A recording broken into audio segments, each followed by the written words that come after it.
स्थूल जगत और सूक्ष्म जगत। इस प्रश्न का उत्तर अगर आपने वायु पुराण का अध्ययन किया उसमें बड़ा विवेचन युक्त इसका उत्तर है। और कल मैं जहां अपने सूत्र को छोड़ रहा था उसी सूत्र को पकड़ करके आगे बढ़ रहा हूं। कल मैंने तुम्हें बताया था कि तुम सब लोग नींद में जीवित हो, नींद में ही गतिशील हो, इसलिए कि तुम जो कुछ कर रहे हो वो सब नींद में कर रहे हो, तुम्हें भान नहीं है। और जिस प्रकार से एक व्यक्ति स्वप्न में देखता है और वो उसमें एक पार्टिसिपेट करता है, वह उसमें एक भाग बनता है, वह उसमें सहायक बनता है। वो देख रहा है कि मैं ऊपर महलों के ऊपर से उड़ता हुआ जा रहा हूं और जाकर के ऐसा किया, वहां किया, ऐसा किया। अलग अलग स्वप्न आते हैं और उसमें कई बार ऐसा होता है कि डरावना स्वप्न इतना भयानक आता है कि एकदम से शरीर पसीना पसीना हो जाता है और आंख खुलते ही चीख निकल जाती है। ऐसा कई बार होता है। जब वो बिल्कुल अलग जगत था तो तुम्हारे शरीर पे उसका कोई इफेक्ट नहीं होना चाहिए था, मगर ऐसा होता है। जो आंख खुलती है तो ऐसा लगता है जैसे सारा शरीर थर थर कांप रहा हो और अगर शरीर को टच करें तो लगेगा जैसे सारा शरीर पसीने से नहा गया है। इसका मतलब है तुम बिल्कुल उसमें पार्टिसिपेट थे। ऐसे कई बार तुम्हारे घर में तुम्हारी पत्नी की या भाई की या बहन की या तुम खुद स्वप्न देख रहे होंगे तो कई बार तो बड़ा मीठा स्वप्न देखते जा रहे हो, कई बार ऐसा एकदम दुखदायक स्वप्न भी दिखाई देता है कि एकदम से चीख निकल जाती है। उस सुखदायक स्वप्न में भी तुम शरीक होते हो, मतलब तुम उसमें पार्टिसिपेट हो। और अगर मैं तुमसे ही पूछूं कि तुम उसमें क्या कर रहे थे तो तुम कहोगे मैं नींद ले रहा था गुरुजी पर, स्वप्न देख रहा था। और मैं वही बात कह रहा हूं कि तुम इस समय नींद लिए हुए जिंदा मेरे सामने बैठे हो, नींद ले रहे हो और तुम मेरे सामने बैठे हो, चल रहे हो, गतिशील हो रहे हो। कल की मेरी बातचीत का आधारभूत तथ्य ये था। मगर ये प्रश्न ये कह रहा है कि सूक्ष्म जगत और स्थूल जगत और जगत जागृति वही स्वजगत, जागता हुआ व्यक्ति ही जगत में रह सकता है, नींद लेने वाला व्यक्ति जगत में नहीं रह सकता, इसलिए उसको जगत कहा गया है। संसार का अर्थ यह है कि संसार, मैं जैसा हूं और मुझे जो सारभूत दिखाई दे रहा है वो संसार है। मैं जैसा हूं, मैं कामुक हूं तो कामुक स्त्री, किसी की स्त्री को देखता हूं और मुझे वो अच्छा लगता है तो ये संसार मेरा है, इसलिए मुझे संसार अच्छा लगता है। धनी व्यक्ति लालची व्यक्ति को जहां धन दिखाई देता है, संसार अपने समान जो कुछ दिखाए, संसार में सब कुछ है, मंदिर भी है, शिवालय भी है, अच्छा ही है, बुरा ही है, मगर वो संसार करता है, अपने अनुरूप चीज को देख करके उसको प्रसन्नता होती है, इसलिए संसार में है। मगर तुमने संसार शब्द का प्रयोग नहीं किया, तुमने जगत शब्द का प्रयोग किया है। और वास्तव में ही जागृति, जो जागृत हो जाता है, और कल मैंने प्रवचन का समापन किया था कि प्रभु करे तुम्हें ठोकर लगे, और ठोकर तब लगेगी जब तुम्हें अत्यंत कोई प्रिय चीज हो और वह चीज देख करके तुम्हें उसकी असलियत मालूम पड़े, तब तुम्हें ठोकर लगेगी। मैंने कल बुद्ध का उदाहरण दिया कि बुद्ध ने महलों में रहा 20 साल, बाहर निकला ही नहीं, और उसका खुद का महल इतना बड़ा लंबा चौड़ा था कि महल में घूमने, खाने पीने, ऐश आराम, भोग विलास सब कुछ, और केवल 17.5 साल की उम्र में उसकी यशोधरा से शादी हो गई। और आपको मालूम होना चाहिए कि उस सिद्धार्थ की, जिसको आगे जाके बुद्ध कहा गया, सिद्धार्थ के राजमहल में ही शादी हुई, कन्या को लाकर के शादी की गई। मगर पहली बार जब बाहर निकला, जब निकला तब वो संसार निकला था, जब लौटा तो जगत में लौटा। जब निकला तो उसने देखा कि ये ऐसा एकदम से इतना बुढ़ा जर्जर हड्डियों का ढांचा निकला हुआ आदमी, लाठी लिए हुए, कमर झुकी हुई नहीं जा रहा है। तो उसने कहा कि साथ ये क्या चीज है, ये ऐसा। तो उसने कहा कि जो पैदा हुआ है वह बुढ़ा तो हो गई, और वृद्ध होने पर ऐसी स्थिति बनती है। उसको पहला ठोकर लगी। उसने कहा ऐसी हालत होती है क्या? क्योंकि उसने तो केवल दासियां देखी, बहुत सुंदर दासियां, रानी को देखा, बड़ा सुंदर रानी, जवान स्त्रियों को देखा, जवान नौकरों को देखा, जवान अपने आप को देखा, केवल यौवन में विचरण करता रहा। भोग विलास के अलावा उसकी जिंदगी में, तुम्हारी जिंदगी में शायद उतना भोग विलास रहा ही नहीं, इतना सुख तुमने देखा ही नहीं, अगर उसको सुख कहें, उतना धन तुम्हारे पास तो है ही नहीं। मगर उसके बाद भी वो जगत में खड़ा हुआ। उसने कहा कि ऐसी मेरी हालत भी होगी क्या सारथी? उसने कहा जरूर होगी, होगी तो सही। ये जवान है, जवान में वृद्धावस्था तो आएगी, आएगी तो वैसी स्थिति बनेगी। और जो ही आगे निकला तो अर्थी निकली, उसको फिर धक्का लगा। उसने कहा ये क्या चीज है, ऐसा उसने कभी देखा नहीं। फिर दूसरी बार ठोकर लगने की कोशिश हुई। उसने कहा सारथी ये क्या है? उसने कहा कि वृद्धावस्था के बाद या कभी मृत्यु हो जाती है तो उसको संसार में ले जाते हैं, मर जाता है। उनका मर जाता है तो फिर ये नौकर चाकर दास दासी अरब साथ ही उनका ये तो कुछ साथ नहीं जाता, उस व्यक्ति को कफन में लपेट करके जला देते हैं। तो उनका साथ ही क्या मैं भी मरूंगा? उनका निश्चित महाराज मैं ऐसा शुभ वाक्य बोलना तो नहीं चाहता, मगर जो पैदा हुआ है मरेगा तो जरूर। और दूसरी बात ठोकर लगी, क्योंकि उसको आंख खुली, चेतना हुई, चिंतन हुआ, जागा, नींद में था, 19.5 साल नींद में रहा और ठोकर लगी। और ठोकर लगते ही उसने कहा कि नहीं, जब अगर इसी रास्ते पर ही चलना है, ऐसा वृद्ध ही होना है, ऐसा संसार यात्रा करना है, तो मैं ऐसी जिंदगी में नहीं चल सकता। फिर ऐसी जिंदगी में तो हर एक जा ही रहा है, फिर ये जिंदगी मेरे काम की नहीं है, मुझे उस दूसरे रास्ते को पकड़ना है। अब दूसरे रास्ते को कैसे पकड़े जिसको ज्ञान नहीं था, और उसने कहा दूसरा रास्ता इस महल में नहीं मिल सकता, जहां मिलेगा वहां जाऊंगा। और वह उस जवान 19 साल की पत्नी को, उस राहुल को छोड़ करके बाहर निकल गया। पहली बात, शायद उतनी सुंदर पत्नी तुम्हारी नहीं होगी, शायद उतना सुख तुम्हारे पास नहीं होगा, उतना वैभव तुम्हारे पास नहीं होगा, उतना धन भी तुम्हारे पास नहीं होगा, उतना ऐश्वर्य भी तुम्हारे पास तो नहीं होगा। उसके पास तुमसे कई गुना ज्यादा था, मगर उसको ठोकर लगी, तुम्हें ठोकर नहीं लग पा रही है। और इसलिए ठोकर नहीं लग पा रही है कि कई बार लोहे के किवाड़ जब बंद हो जाते हैं तो 5, 7, 20, 15 साल अगर बंद रहे तो जंग लग जाता है। और जंग लगे हुए लोहे के किवाड़ों को धक्का भी दें 4, 6 बार तो भी वो चरमराते जरूर है, खुलते नहीं है। अब या तो कोई ऐसा व्यक्ति बार बार धक्का देता ही रहे और 15, 20, 25, 50 बार जोर से धक्का दे तो वो उसके ऊपर जंग लगा हुआ हटे और किवाड़ खुल जाए। पर किवाड़ खुलते ही बाहर की ताजी हवा अंदर आएगी और तुम्हारी जिंदगी के 20-25 साल से तुमने किवाड़ बंद कर रखे, जंग लग गया है। मैं चाहे 1 ठोकर मारूं, चाहे 4 ठोकर मारूं, चाहे 6 ठोकर मारूं, किवाड़ बड़े मजबूत हैं, इस बात को मैं भी सोच रहा हूं। चाहे मेरे पैर टूट सकते हैं,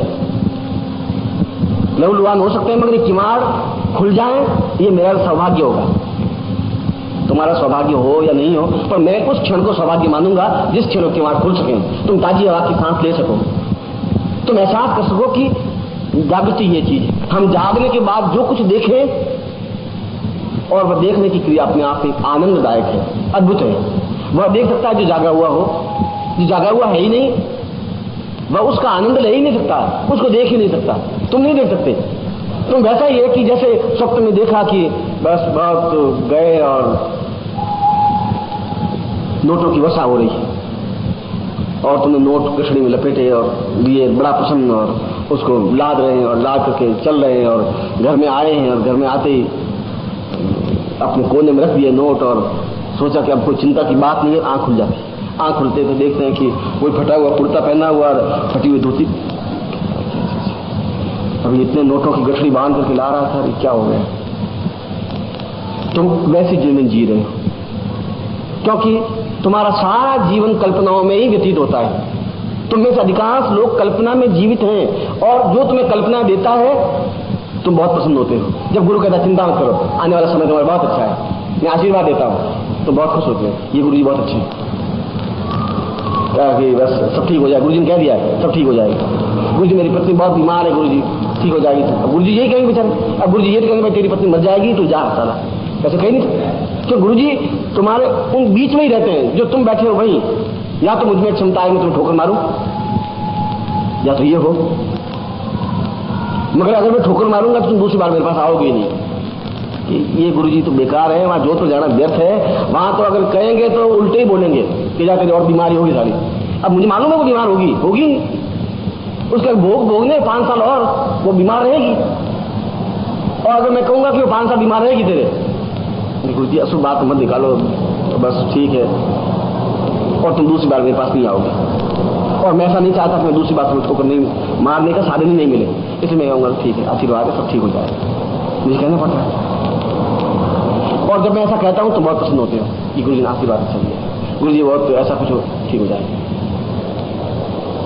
इसलिए कि तुम कल्पनाओं में आदी हो गए जिंदा रहने के, यथार्थ से तुम्हारा सामना कम पड़ रहा है। यथार्थ कड़वा भी हो सकता है, मगर कड़वा हो सकता है मगर बहुत ताकतवान हो सकता है, क्षमतावान हो सकता है, जिसमें चैलेंज है, जिसमें कुछ कर गुजरने की भावना है, वह ठोकर खा सकता है। वो ठोकर खा सकता है तो ठोकर दे भी सकता है, फिर सारा ब्रह्मांड उसकी ठोकर में रहता है। जो सन्यासी होता है वो राजा भी उसके चरणों में गिरता है, सारा क्या देगा मुझे, वो खड़ा है। वो सन्यासी कह सकता है, तुम नहीं कह सकते। तुम्हें कहने की क्षमता नहीं आ सकती। और उस जगत का आनंद वही ले सकता है जो जागा हुआ है। और मैंने कहा कि तुम अपने प्रयत्नों से नहीं जा सकते।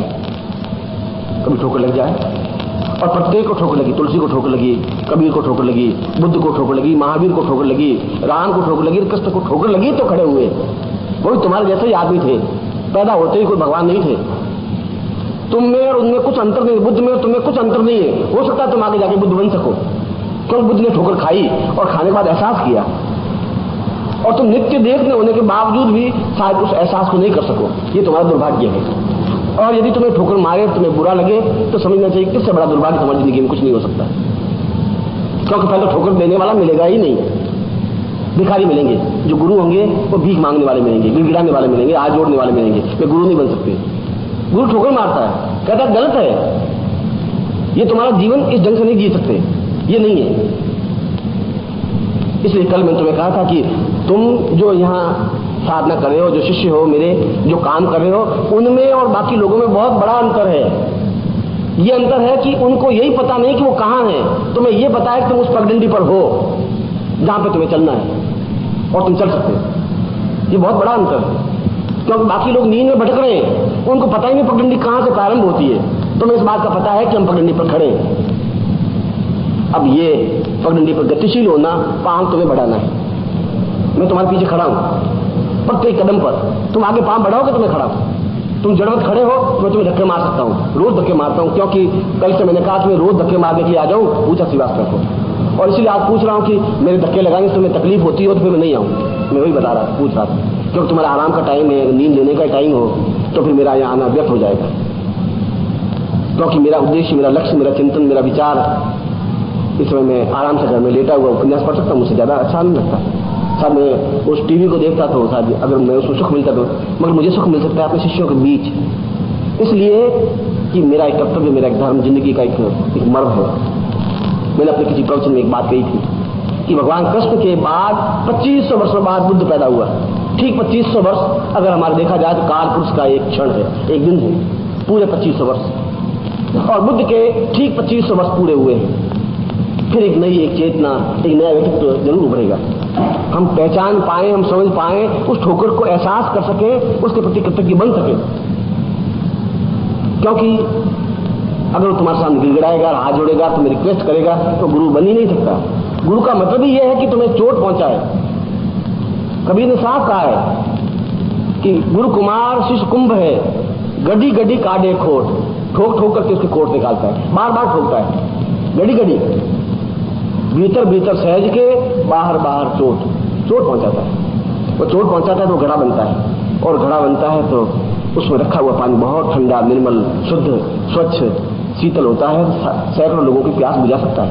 इसलिए कि उसने ठोकर खाई, उसने चोटें खाई, तब उसमें पानी रखने की क्षमता आई, इसलिए वो सैकड़ों लोगों की प्यास बुझा सके। अंततः फिर मिट्टी का लौंदा बन के रह जाता है, जैसे तुम लोगों को।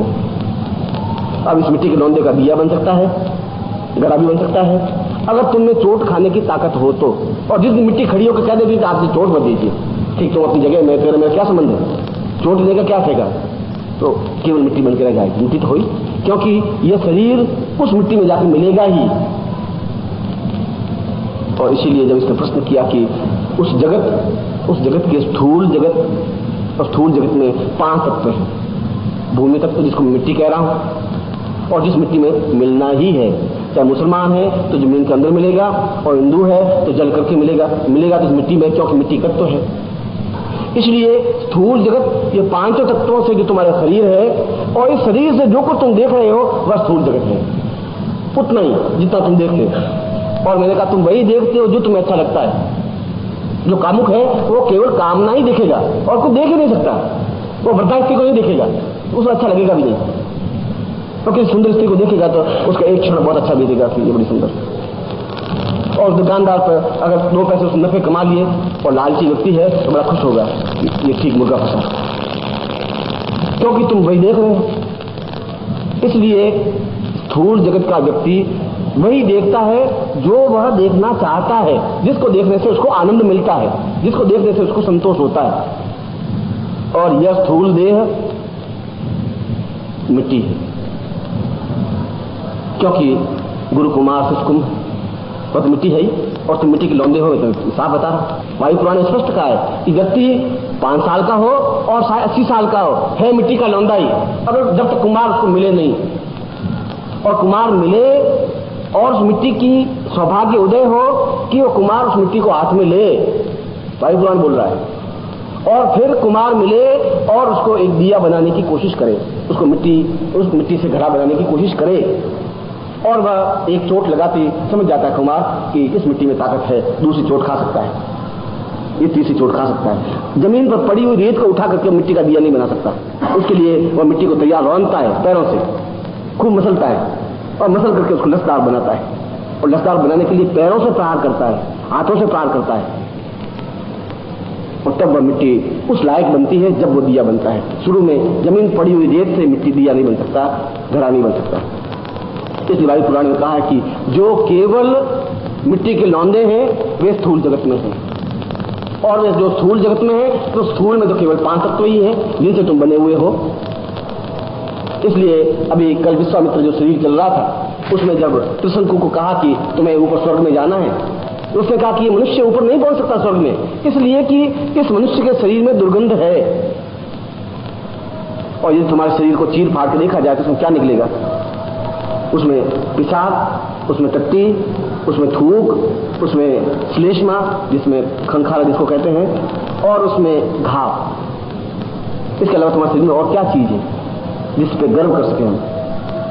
ऐसा कुछ है ही नहीं। और विश्वास नहीं हो तो जब शरीर खत्म हो जाता है तो घंटे भर बाद ही उसमें दुर्गंध आने लग जाती है, 4 घंटे बाद तो नाक पकड़ के उसके पास में निकलने लग जाता है। इतना गया बीता शरीर है कि 4 घंटे भी उसमें कुछ नहीं रह सकता, इतनी दुर्गंध आने लग जाती है।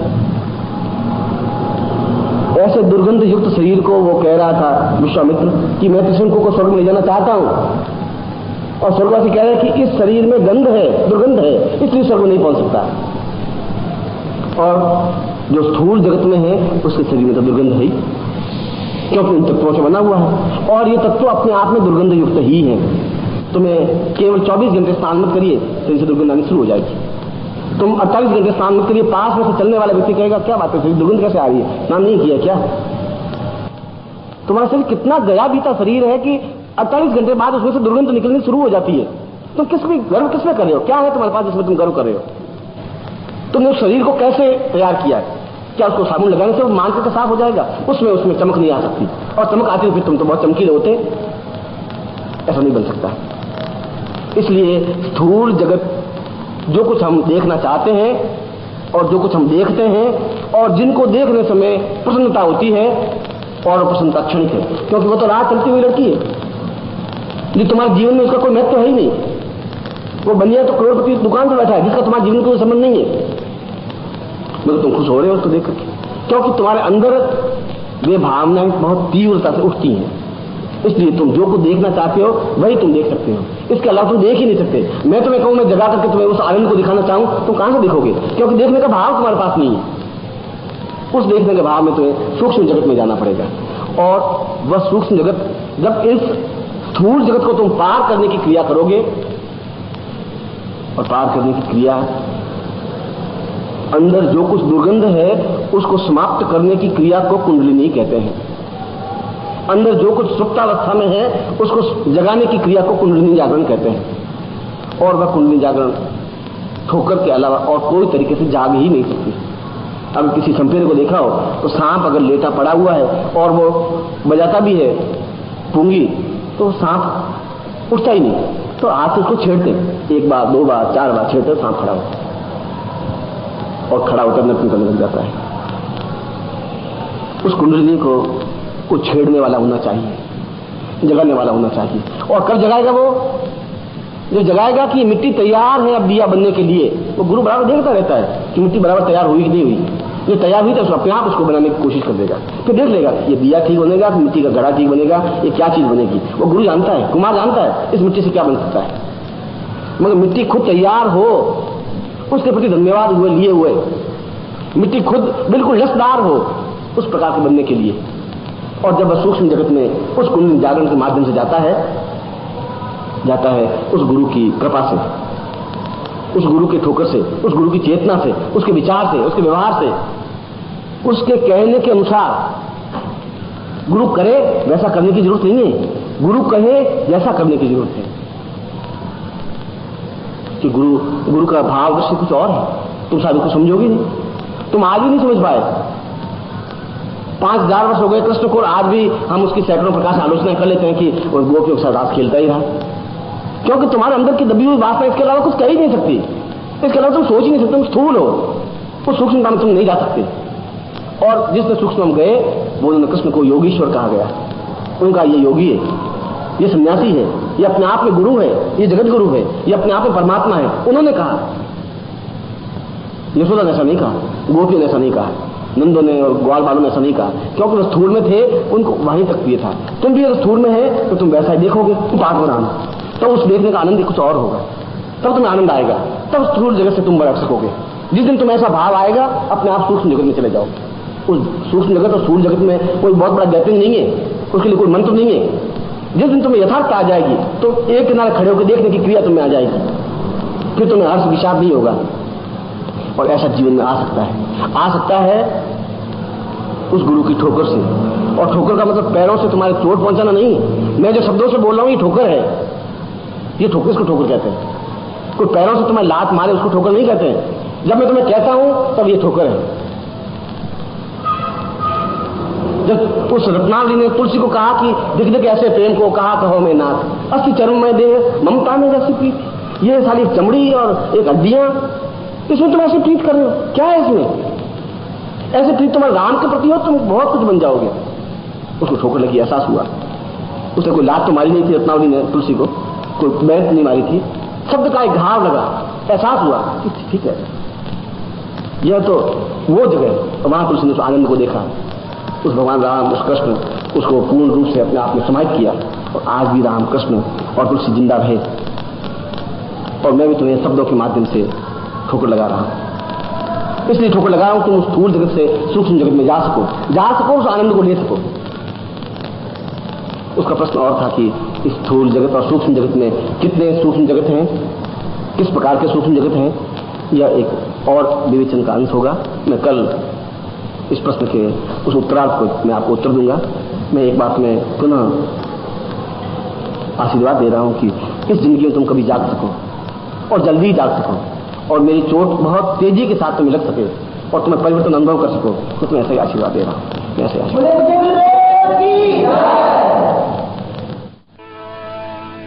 अब ये जो सामने झांकी बनी हुई है इसको आप देखें,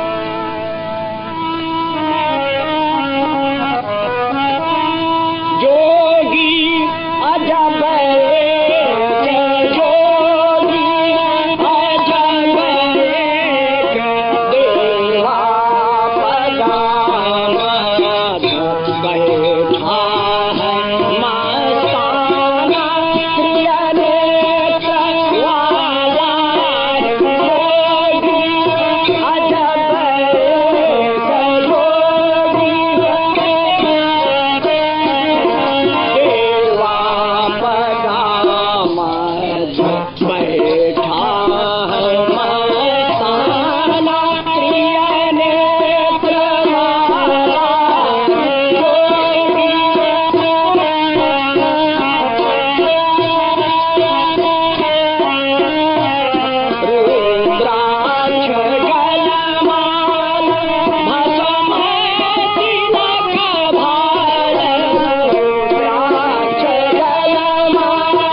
एक तो साधक और दूसरा प्रकृति। क्या प्रकृति साधक के जीवन में आवश्यक है और इन दोनों का परस्पर क्या संबंध है?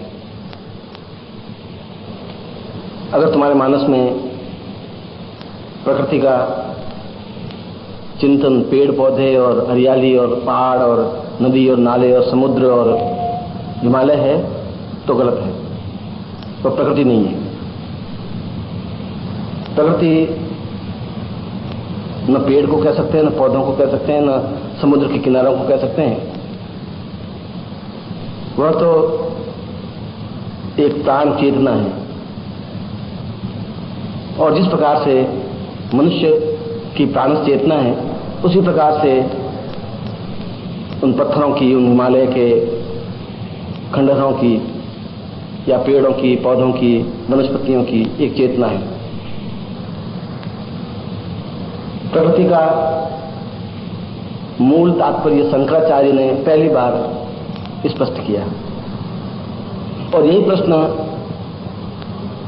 शंकराचार्य के सामने भी रखा गया कि क्या साधक और प्रकृति एक हैं और क्या इन दोनों में अंतर है या इन दोनों का पारस्परिक साहचर्य या संबंध है। और शंकर भाष्य में उन्होंने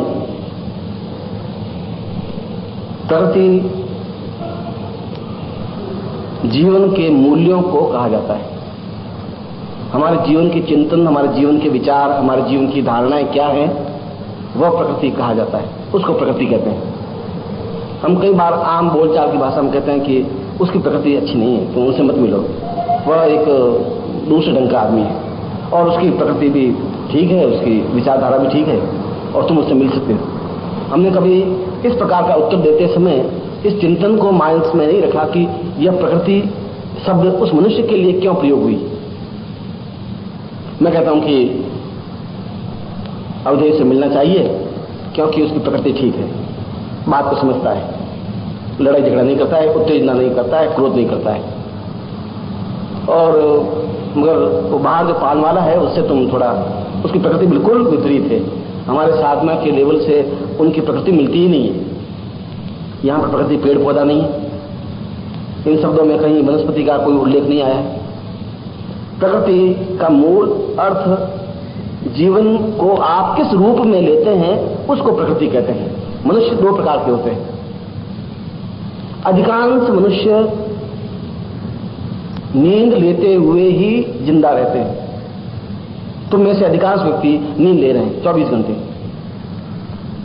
और चल रहे हैं, देख रहे हैं, खाना खा रहे हैं, मगर नींद में है, क्योंकि तुम्हें इस बात का कोई महत्व और कोई मूल्य, कोई चिंतन और कोई विचार है ही नहीं कि जीवन का या कल या परसों या पहले रोज या महीने भर बाद या 4 महीने बाद या 6 महीने बाद क्या करना है और जीवन का प्रयोजन क्या है, जीवन का लक्ष्य क्या है, जीवन का विचारधारा क्या है, ऐसा हम नहीं सोचते।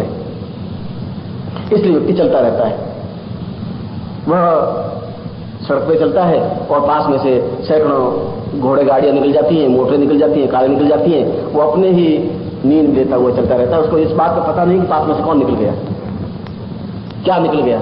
मनुष्य इतना पार्श्विक वृत्ति का हो जाता है, राक्षस वृत्ति का हो जाता है कि उसको इस बात का होश नहीं कि मैं किसी के साथ किस प्रकार का व्यवहार रखूं और मेरा जीवन का चिंतन क्या होना चाहिए, विचार क्या होना चाहिए। इसलिए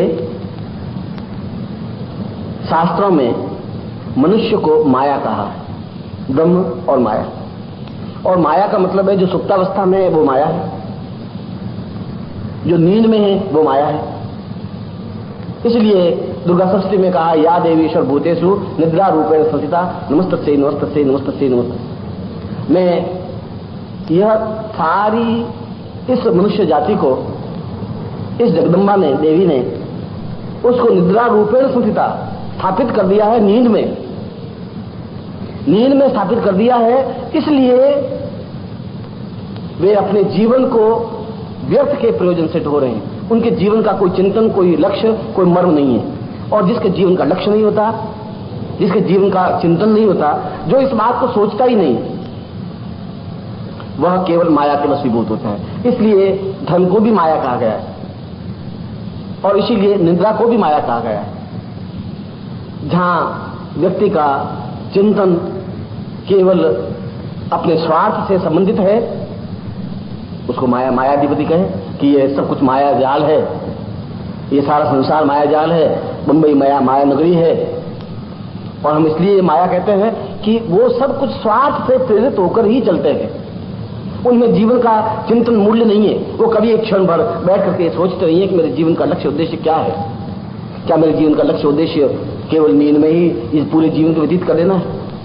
और इस प्रकार से बिना किसी प्रयोजन के, बिना किसी लक्ष्य के, बिना किसी विचार के ऐसे कई जीवन हम जी लेते हैं। और अधिकांश व्यक्ति, जैसा कि दुर्गा सप्तशती का मैं श्लोक में बताया कि अधिकांश व्यक्ति केवल उस निद्रा के आवेश में और आगोश में जीवन व्यतीत करते हैं, मगर जो ही माया से हटते हैं और जितना ही हटते हैं उतना ही प्रकृति से जुड़ जाते हैं। वह उनका हटना और प्रकृति से जुड़ना अपने आप में एक समीचीन है। 2 कदम उस माया से हटेगा, 2 कदम प्रकृति से जुड़ जाएगा। इसलिए प्रभु को, ईश्वर को प्रकृतिमय कहा गया है। वेदों में भगवान विष्णु को प्रकृति रूपेण कहा गया है। प्रकृति रूपेण वै सत्यम विष्णु और वै पदवै स्तः। विष्णु स्वयं प्रकृति हैं, क्योंकि वे माया से रहित हैं। इसका मतलब हुआ माया अलग चीज है, प्रकृति अलग चीज है। और जहां माया है वहां नींद है, और नींद का तात्पर्य है अपना अहम, अपना घमंड। कोई मेरा कुछ नहीं बिगाड़ सकता था, क्या है, मैं ऐसा कर लूंगा, वो कर लूंगा, मैं धन कमा लूंगा तो मैं इसको देख लूंगा, मैं वोट जीत लूंगा तो ऐसा कर लूंगा। ये सब कुछ वो कुलाचे भरता रहता है। आज नहीं तो कल का दिन तो ठीक हो ही जाएगा, महीने भर बाद ऐसा हो जाएगा, नहीं होगा तो 6 महीने बाद मैं ऐसा कर लूंगा। अभी मान लो सुख नहीं मिला तो जवानी में सुख मिल जाएगा, जवानी नहीं मिला तो इस पत्नी से नहीं मिला तो पड़ोसन से सुख मिल जाएगा, पड़ोसन से नहीं मिला तो और किसी वैश्या से मिल जाएगा। मगर वो सुख के लिए अपने पड़ोसन से और वैश्या से, एक्स से, वाई से, 1 शादी, 2 शादी, 4 शादी, 6 शादी, तलाक होते रहते हैं। इसलिए कि वह उस सुख की चिंतन उस नींद में करता है, उस माया में करता है। और जहां तक माया का चिंतन है वह प्रकृति पुरुष नहीं बन सकता। जब व्यक्ति एक क्षण बैठ करके, किसी भी क्षण 24 घंटों में जिस क्षण भी एक मन में भावना की डोर उठे कि मैं जाकर के शांत चित्त से बैठूं, ये हॉल बनाया इसीलिए है कि यहां पर कोई आवाज नहीं करे, निस्तब्धता हो, शांति से आदमी 2 मिनट 5 मिनट बैठ सके, बैठे और सोचे कि मैं क्यों हूं और कहां पर हूं। इतना सोचना उस माया से 1 इंच हटना है, क्योंकि वह बिल्कुल स्पष्ट उत्तर देगी। और इसका नहीं सोचना माया में अधिकांश लिप्त हो जाना है। इसलिए साधक बन ही नहीं सकता जब तक वह प्रकृति से एक रूपता नहीं जुड़ पाता। साधक की पहली शर्त यही है कि वह जो कुछ है वह खत्म हो जाए, मर जाए। इसलिए शास्त्रों में शिष्य को मृत्यु कहा गया है। अगर आप तैत्तरीय उपनिषद पढ़ें और उस उपनिषद का वास्तव में किसी विशेष अंक में पूरा तैत्तरीय उपनिषद छापना चाहिए। उसमें शिष्य की पूर्ण परिभाषा लिखी हुई है। पूरा तैत्तरीय उपनिषद शिष्य क्या है और उस शिष्य की पूर्णता कैसे हो सकती है, यह पूरा उपनिषद लिखा गया। और उस उपनिषद में एक ही बात, एक ही चिंतन, एक ही विचार, एक ही लक्ष्य ये रखा गया कि जिस क्षण व्यक्ति अपने आप को पहचानने की कोशिश करता है, और अपने आप को पहचानने के लिए किसी दूसरे के सहारे की जरूरत नहीं होती, और जब आदमी चिंतन करने लग जाता है उस समय वह माया से अलग होता है। माया से अलग हटने की क्रिया, क्योंकि यह सब कुछ जो कुछ माया के लिए आदमी भ्रमित है वह नींद में है, क्योंकि मृत्यु को नींद कहा गया है। वह चिर निद्रा है, यह जीवित निद्रा है। हम जीवित निद्रा में डूबे हुए हैं। हम सोच रहे हैं कि ऐसा हो जाएगा तो मैं ऐसा कर दूंगा, और आज नहीं होगा तो 1990 में ऐसा कर लेंगे, 90 में नहीं हुआ तो ये लड़का जब बड़ा हो जाएगा तो सुख मिल जाएगा, लड़का जब बड़ा नहीं होगा तो इसकी बहू आएगी तो सुख मिल जाएगा। हम केवल उन कल्पनाओं में कि ऐसा नहीं तो ऐसा हो जाएगा तो ऐसा होगा, और अधिकांश व्यक्ति उन कल्पनाओं में ही जीवित रहते हैं। जिस प्रकार से स्वप्न में वो स्वप्न देखते हैं कि वह व्यक्ति जंगल में जा रहा है, फिर सोने के ढेर पर बैठ गया है और सोना है और बटोर रहा है, और एकदम से घर आ रहा है, घर आते ही उसकी आंख खुल जाती है, आंख खुलते ही वो देखता है कि ये सब क्या है। और व्यक्ति भी ऐसा ही धन बटोरने की कोशिश करता रहता है, चलता रहता है, घर आ जाता है और घर आते ही ज्यों ही मृत्यु के ग्रास में पहुंचता है तो सोचता है ये क्या हुआ। ये सब इतना लंबा चौड़ा मैंने जिंदगी भर पाप किए, छल किए, कष्ट उठाए, परेशानियां उठाई, ये सब कुछ जीवन में कभी अपने आप को पहचानने की कोशिश ही नहीं की। वो पत्नी मेरी नहीं है, वो पुत्र मेरा नहीं है, वो बहू मेरी नहीं है, वो धन मेरा नहीं है, वो यश मेरा नहीं है। और सिकंदर के पास करोड़ों रुपए थे, वो उसके पास जा नहीं सका। और कम से कम 8000 रानियां थी सिकंदर महान की, एक भी उसके पीछे सती हुई नहीं, जली नहीं, क्योंकि यह माया उस व्यक्ति को नींद के आगोश में चलाती रहती है। इसलिए जब अवधेश ने प्रश्न किया कि उस साधक का प्रकृति से क्या संबंध है, साधक बन ही नहीं सकता बिना प्रकृति को साथ लिए, क्योंकि जब तक प्रकृति के पास आप जाएंगे नहीं, माया को छोड़ेंगे नहीं, तब प्रकृति के पास नहीं जा सकते। और माया में आदमी बिल्कुल एक कल्पना के अलावा उसके पास कुछ नहीं होता, सुख हो ही नहीं सकता। और कल्पना का तो यदि आप कभी पिक्चर हाउस में हॉल में जाएं, सिनेमा घर में जाएं, तो आप देखेंगे कि औरतें बैठी हुई हैं, आदमी भी बैठे हुए हैं, सामने पिक्चर चल रही है और उस पिक्चर में एक बेचारी वृद्धा है, उसने बड़ी पाल पोस करके एक लड़के को बड़ा किया। और लड़का जब एकदम से शादी करने के लिए जाता है और शादी करने के लिए जाता है, ज्यों ही बहू शादी के एक फेरा खाता है, त्यों ही वह एकदम से धड़ाम से गिर जाता है, मर जाता है। और मरते ही वो उसकी मां रोने लग जाती है, बहू सिसकियां लेने लग जाती है, लोगों की आंखें भीग जाती हैं। आपने देखा होगा कि हॉल में बैठी हुई औरतें भी सिसकियां भरने लग जाती हैं। उस औरतों को मालूम है, आदमियों को मालूम है कि हम तो केवल 2 रुपए देकर के हॉल में बैठे पिक्चर देख रहे हैं, ये तो 2 रुपए खर्च किए हुए हैं पर्दे पर, ये सब खेल है, कोई मरा नहीं है और कोई नीचे गिरा नहीं है और कोई मां रो नहीं रही है, ये केवल एक पर्दा है, मगर वो रोते हैं, हमारी खुद की आंखें भीग जाती हैं। ये सब इसलिए हो जाता है कि हम उस माया से लिप्त हैं, क्योंकि हमारे जीवन का वह माया एक चिंतन है। सन्यासी में कोई फर्क नहीं पड़ता। हनुमान प्रसाद पोद्दार कल्याण के संपादक, आपने नाम सुना हो, उनका जवान लड़के की 24 साल के लड़के की मृत्यु हो गई, अभी 30 साल 25 साल पहले की बात, पुरानी बात नहीं है। एक ही लड़का, इकलौता लड़का, जैन परिवार का, और उसकी मृत्यु हो गई।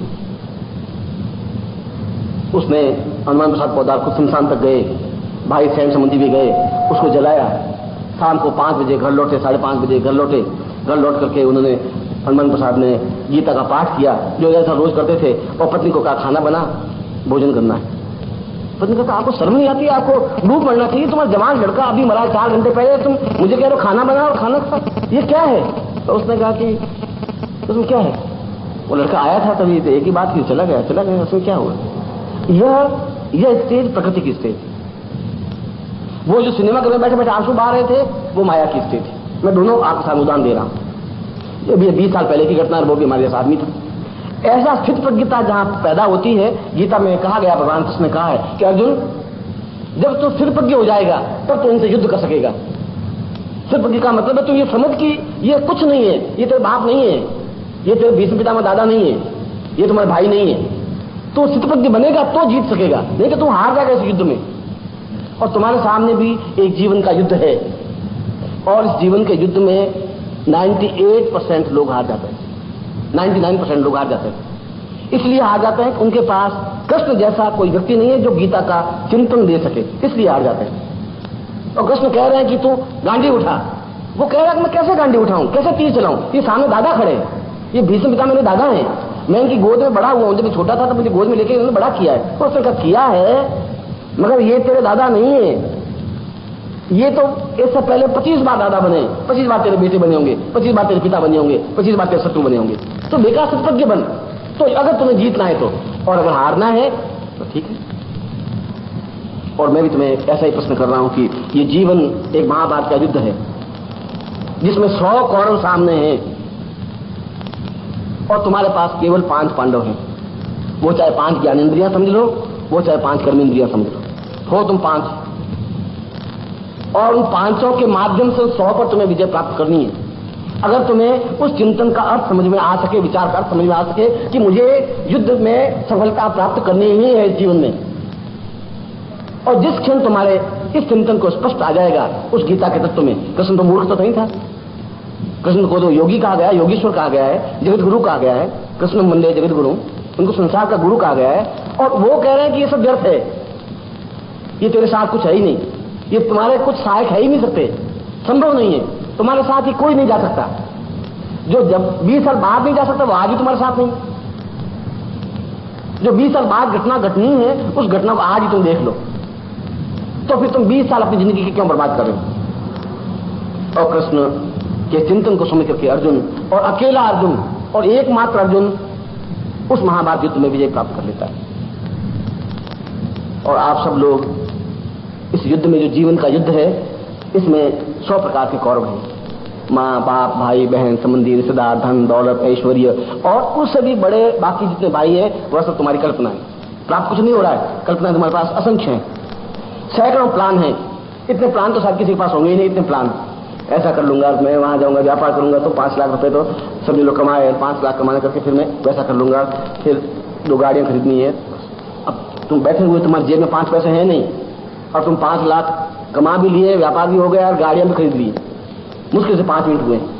ये सब नींद में आदमी जैसा स्वप्न देखता है, तुम जिंदा स्वप्न देख रहे हो। ऐसा हकीकत में संभव नहीं हो सकता, है ही नहीं, पॉसिबल नहीं है। अगर पॉसिबल होता तो फिर 1 अरब कार्य बनती। 1 अरब आदमी है, 1 अरब कार्य बननी चाहिए थी। तो कार्य तो केवल 45-50 लाख कार्य हैं। अब 1 अरब व्यक्तियों में केवल 45 गाड़ियां हैं। अब तुम तो खुद 2-2 कार्य रखने की सोच रहे हो, ऐसा संभव नहीं हो सकता। फिर 5 लाख ठीक निद्रा में जैसे स्वप्न में आदमी चिंतन करता रहता है। इसीलिए मैं तुम्हें कह रहा हूं कि तुम नींद लेते हुए जिंदा व्यक्ति हो, नींद लेते हुए चल रहे हैं अपने ख्यालों में, अपनी मस्ती में। थोड़ा समय मिलता है तो बस उस स्वप्न में लेकर के बैठ जाते हो और स्वप्नों के भरोसे अपनी जिंदगी काट लेते हो। सैकड़ों हजारों लोग स्वप्नों के भरोसे जिंदगी काटते हैं। जीवन में दुख है, जीवन में परेशानी है। और अमेरिका में एक व्यक्ति 20-20 तलाक देता है। एक से शादी की, साल भर बाद उसको छोड़ा, फिर दूसरी शादी की, फिर उसको छोड़ा, क्योंकि सोचा कि इससे सुख नहीं मिला तो शायद उससे सुख मिलेगा, अब इससे सुख नहीं मिला इससे मिलेगा, इससे मिलेगा, उससे मिलेगा। सुख मिलता तो पहले से मिल जाता, तो 20 में से भी नहीं मिलेगा। मगर वह एक कल्पना है, वह एक स्वप्न है। इसीलिए उस माया में तो ग्रस्त है ही, और हो सकता है कि पूरी जिंदगी आपकी ऐसी बीत जाए, उसमें कोई नई बात नहीं है। उस माया के लिए कुछ प्रयत्न करना नहीं पड़ता, माया के लिए परिश्रम भी करना नहीं पड़ता, माया के लिए कुछ सोचना भी नहीं पड़ता। माया तो केवल कल्पना है और तुम सैकड़ों कल्पनाएं कर सकते हो और करते रहते हो। ऐसा कभी मौका मिल जाए तो हिमालय में चले जाएंगे और बन जाएंगे साधु, योगी बन जाएंगे, घूमेंगे, बता देंगे कि ये साधना है, ये साधना है। ऐसी नहीं, ऐसी कल्पनाएं कर लेते। या अपने शीशे में 4 बार चेहरा देख लेते हो और बालों को 2-4 बार इधर लट मार देते हो। क्या बालों की तो 2-4 नहीं मारे क्या फर्क पड़ेगा, मगर सोच कहीं चेहरा साला कुछ गड़बड़ नहीं हो जाए। उस चेहरे को तुम बार बार अपने सुबह उठते ही पहले तो एक चेहरा देखते हो और फिर बालों को 2-4 बार, फिर कंधा थोड़ा इधर उधर करके, फिर बाल इधर बिखर गया उसको ठीक करने की कोशिश करो। केवल मनुष्य के पूरे शरीर को जलाने के बाद में 300 ग्राम राख बनती, 1 किलोग्राम भी बनती नहीं, 1 किलो भी नहीं बनती। ये तुम्हारे जीवन का मूल्य ये है, जिसको तुम बालों की लट से मार दो या तुम पाउडर लगा दो या क्रीम लगा दो। इसलिए यह जो कुछ तुम्हारा जो चिंतन चल रहा है, तुम्हारा जो है, तुम जिंदा नींद लेने वाले और चला गतिशील व्यक्ति हो। जब ये चिंतन आता है कि यहां रुक करके मुझे उस रास्ते पर बढ़ना है जिस रास्ते पर मैं जीवन का, उस प्रकृति का, उस ईश्वर का, उस ब्रह्म का साक्षात्कार कर सकूं, वहां से तुम माया से हटते हो, उतना ही हटते हो जितना चिंतन किया है। अब तुम थोड़ा और चिंतन करके किसी साधना में, जिस साधना के माध्यम से उस ब्रह्म से साक्षात्कार कर सकें, तो शायद 2 कदम और माया से हटेंगे। जितना हटेंगे उतना ही प्रकृति से जुड़ेंगे, जितना प्रकृति से जुड़ेंगे उतना ही तुम साधक बन जाओगे। इसलिए प्रकृति को साधक कहा गया है। तुम जितना वहां से हटोगे उतना जुड़ोगे। तुम ये सोचते हो कि मसनद और गद्दे के सहारे बैठे बैठे माला जब के मंत्र जाप कर लूं, ऐसा संभव नहीं हो सकता। तुम ये मंत्र जाप कर लेते हो और फिर सोचते हो कि ये दोनों पंखे लगा दे, मंत्र जाप कर रहे हैं, गर्मी है थोड़ी, अब दोनों पंखे लगाना, तुम्हें चिंता ये हो रही है कि दोनों पंखे लगे नहीं है, माला मंत्र जाप करना है। तुम माया में तो बिल्कुल लिप्त हो। और मैं तुम्हें कह रहा हूं कि तुम्हें उस माया से हटोगे और प्रकृति के पास जुड़ोगे, तब जीवन में कुछ उस ब्रह्म के साक्षात्कार हो सकेंगे, तब तुम्हें एहसास हो सकेगा ये सब कुछ नहीं है। और कृष्ण यही कह रहा है, ये कुछ है नहीं। जब बुद्ध यशोधरा से, और यशोधरा और राहुल दोनों अपने पुत्र को और अपनी पत्नी को छोड़ करके गया और उसने एक ज्ञान की, एक नई चिंतन, एक नया विचार ढूंढा। उसने चिंतन ये ढूंढा कि मनुष्य अपने आप को पूरे तरीके से शरीर में उतार सकता है। इसको बुद्धत्व कहते हैं। बुद्धत्व को नई परिभाषा नहीं थी उसकी। उसने कहा मैं अपने आप को अपने अंदर कैसे उतार सकता हूं। और जब बुद्धत्व प्राप्त हुआ तो वापिस अपने राज्य में गया। राज्य में गया तो उसने कहा मैं सबसे पहले महल में जाऊंगा। कासाय वस्त्र, वाल्मीकि वस्त्र पहने हुए, भगवे वस्त्र पहने हुए, सामने यशोधरा खड़ी, राहुल बड़ा हो गया। उसने कहा कि तुम आए सिद्धार्थ, बहुत अच्छा लगा, अंदर बैठो। कौन सिद्धार्थ? कहां? मैं तुम्हें भिक्षा मांगने के लिए आया हूं। मैं तो श्रमण हूं, घूमने वाला हूं, केवल भिक्षा मांगनी है। मैं उस परंपरा को भी तोड़ना चाहता हूं कि तुम्हारे सामने खड़ा होने के बाद भी मेरी आंख में पत्नी का भाव पैदा नहीं हो सके, इसलिए पहले तुम्हारे पास आया हूं। मैं एहसास करना चाहता हूं कि क्या मैंने अपने आप को अंदर उतारा है, और अंदर उतारा है तो फिर मेरी आंख में ये भाव नहीं आएगी तुम यशोधरा हो, तुम मेरी पत्नी थी, ये नहीं आना चाहिए। जब मृत्यु के बाद ये चिंतन मेरा समाप्त होना ही है, तब मैं उस चिंतन को अभी समाप्त कर देना चाहता हूं, जिंदा। इसलिए आंखें खोल देना चाहता हूं। इसलिए तुम्हारे सामने देखने के बाद भी मेरी आंख में डोरे लाल नहीं होने चाहिए, मेरी आंख में वासना नहीं आनी चाहिए, मेरे जीवन चिंतन नहीं आना चाहिए, पिछले तुम्हारे साथ बिताए हुए क्षण मेरी आंखों के सामने नहीं आने चाहिए। ये मैं देखना चाहता हूं कि अगर ऐसा है तो मुझे वास्तव में बुद्धत्व प्राप्त हुआ है। और अगर एक क्षण भी मुझे कोई बात याद आ गई तुम्हारे साथ बिताए हुए क्षण, तो मैं सोचूंगा कि सोया हुआ हूं, नींद में हूं, फिर मैं श्रमण नहीं हूं, घूमने वाला नहीं हूं, विचरण करने वाला नहीं हूं, जीवन के पथ पर आगे बढ़ने वाला नहीं हूं। ये सोचा समझ ही नहीं पा रहे। तो तुम क्या कह रहे हो? ये तुम कौन सी भाषा बोल रहे हो? ये जीवन का क्या मतलब क्या है? ये देखो कितना धन, कितना ऐश आराम, दासियां देखिए, ये कितने हीरे मोती। उसने कहा बिल्कुल तुम ठीक कह रही हो। मैं सोचता हूं कि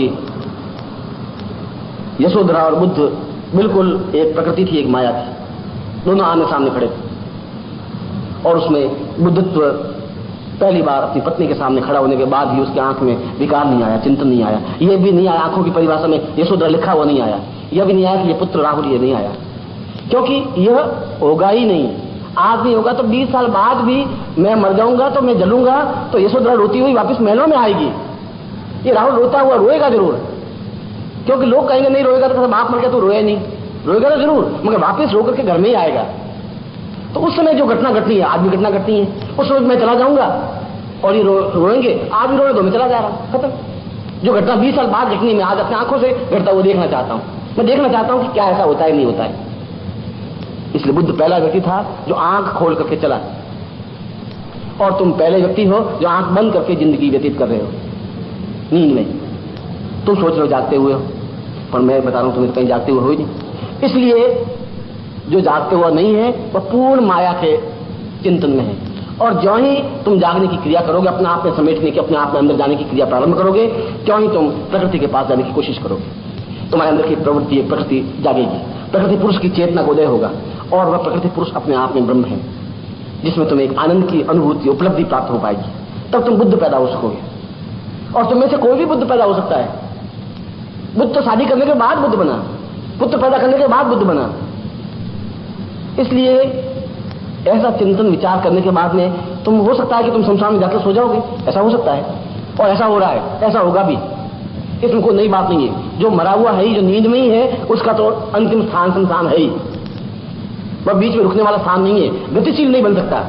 गतिशील बनने के लिए एक क्षण रुक करके सोचना पड़ेगा, इस हॉल में बैठना पड़ेगा आंख बंद करके कि मेरे जीवन का उद्देश्य, लक्ष्य क्या है। मुझे जागना है, मैं बहुत हो गया हूं, मुझे जागना है, और मुझे एक बार वापस बुद्ध बनना है। एक बार उस पूरे बुद्ध को अपने जीवन में उतारना है, उस पूरे पुरुष को अपने आप में उतारना है। और जब उतारने की क्रिया प्रारंभ होगी, तब तुम प्रकृति से जुड़ने की क्रिया प्रारंभ होगी, और जब प्रकृति से जुड़ोगे तब तुम साधक कहला सकोगे। इसलिए जब तुम कह रहे हो हम साधक हैं, हम सिद्ध हैं, हम योगी हैं, मैं सोचता हूँ सब प्रवंचना है। जब तुम कह रहे हो हम शिष्य हैं, तो साधक के आगे की स्टेज शिष्यता है।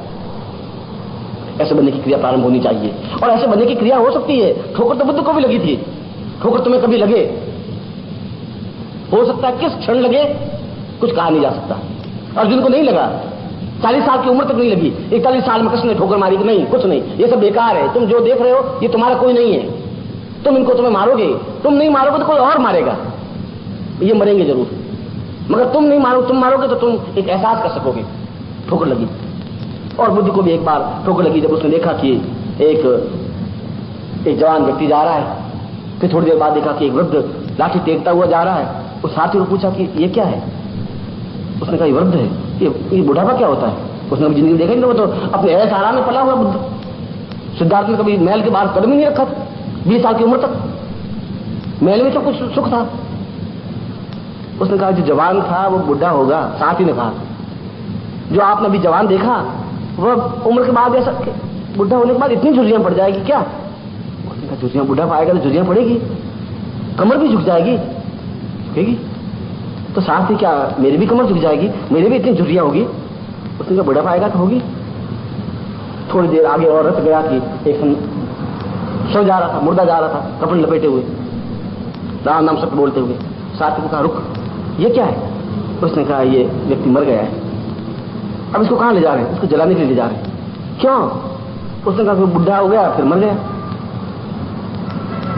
उसने कहा साथ ही मरने के बाद जला देते हैं क्या? जला देते हैं, और कोई है ही नहीं। तो अगर मैं जब बुढ़ा हो जाऊंगा और मर जाऊंगा तो आपको भी जलाएंगे। मुझे को ठोकर लगी, मुझे नहीं मरना है इस प्रकार से, मैं इस प्रकार से चिता पर नहीं लेटूंगा, मैं जिंदा रहूंगा, जागूंगा और मैं जगाऊंगा। वह एक ठोकर लगी, एक एहसास हुआ, और एहसास हुआ और उसने 27 देशों में बुद्ध धर्म इस समय चल रहा है। एक अकेला व्यक्ति जिसने ठोकर खाई। मैं सोचता हूं कि इस अवधेश का प्रश्न तुम्हें ठोकर मारने का प्रश्न है। शायद तुम्हें जिंदगी में कभी ठोकर लगे, और लगे, मैं तो ऐसा चाहता हूं कि जल्दी लगे, जल्दी के तुम्हें एहसास हो सके, ऐसा विचार हो सके कि मुझे जिंदगी का उद्देश्य कुछ लक्ष्य है। हम जिंदगी के कुछ विशेष लक्ष्य के पथ पर गतिशील हैं, बाकी लोग तो उस पगडंडी पर भी नहीं है। तुम कम से कम पगडंडी पर तो खड़े हो सकता है उस पगडंडी पर तुमने यात्रा प्रारंभ नहीं की हो सकता है पगडंडी पर तुमने 20, 25, 50 कदम नहीं भरे हो, ऐसा हो सकता है भरे हो, मगर वे लोग तो उस जंगल में हैं जहां उनको ये भी मालूम नहीं पगडंडी कौन सी है। तुम्हें इतना तो कम से कम मालूम है कि तुम एक पगडंडी पर, साधना की पगडंडी पर खड़े हो, जहां गुरु तुम्हें बता रहा है कि तुम्हारी ये पगडंडी है, ये पगडंडी आगे जाके राजमार्ग बन जाएगी। इस पगडंडी से फिर बुढ़ापा नहीं आए, कमर नहीं झुकेगी, इस पगडंडी पर चलने पर फिर मृत्यु नहीं होगी, फिर इस पगडंडी पर चलने पर कफन नहीं ओढ़ा जाएगा, फिर शमशान में जाके राख नहीं बनेगी। इस सारी क्रिया को प्रकृति कहते हैं। और जहां प्रकृति बनती है व्यक्ति अपने आप साधक बन जाता है। जहां साधक बन जाता है वो अपने आप में पूर्ण शिवत्वमय बन जाता है। और ऐसा ही मैं आशीर्वाद देता हूं कि आप सही अर्थों में साधक बन सकें, सही अर्थों में प्रकृतिमय बन सकें, और आपको ठोकर लग सके, बहुत जल्दी ठोकर लग सके। मैं आपको ऐसा आशीर्वाद देता हूं।